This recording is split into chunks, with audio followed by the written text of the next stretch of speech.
নমস্কার, আমি শান্তনু পাত্র।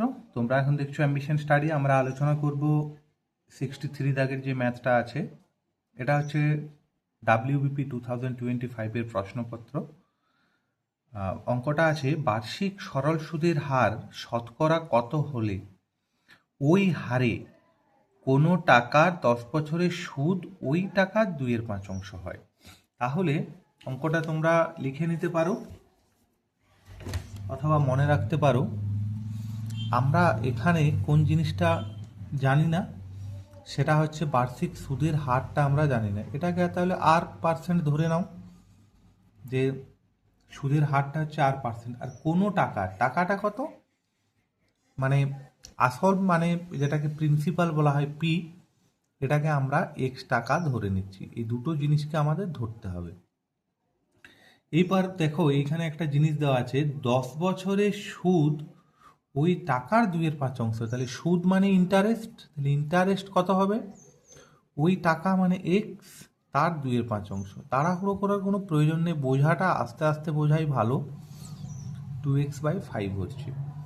তাহলে আমরা কি সূত্র যেটা জানি সেটা হচ্ছে I = PR/T/100। তাহলে এখানে আই মানে কত বেরিয়েছে, আমার 2x/5 বেরিয়েছে। তাহলে আই এর জায়গায় আমি ইন্টারেস্টের জায়গায় 2x/5 বসালাম। পি মানে আমি ধরেছি এক্স টাকা, তাহলে এইখানে এক্স টাকা বসালাম। আর মানে আমি ধরেছি স্মল আর, যেটা আমাকে অঙ্কে বার করতে হবে। আর টি মানে 10 বছরের সুদ বলেছে, তাহলে টাইমটা হচ্ছে 10 বছর, বসিয়ে দিলাম /100। এরপর আর কিছুই না, তোমরা জাস্ট ক্যালকুলেশন করতে পারো।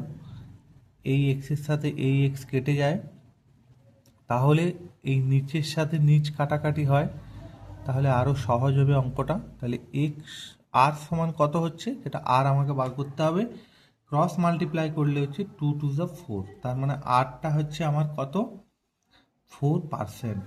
যে অপশানগুলো আমাদের দেওয়া আছে সেই অপশানগুলোর মধ্যে আমাদের হচ্ছে অপশান ডিটা হবে সঠিক উত্তর। একদমই সহজ অঙ্ক, আশা করি তোমরা বুঝেছো। ধন্যবাদ ভিডিও দেখার জন্য। তোমাদের ভালো লেগে থাকলে লাইক শেয়ার কমেন্ট করো। নতুন কেউ থাকলে তোমরা আমার চ্যানেলটি সাবস্ক্রাইব করে নিতে পারো।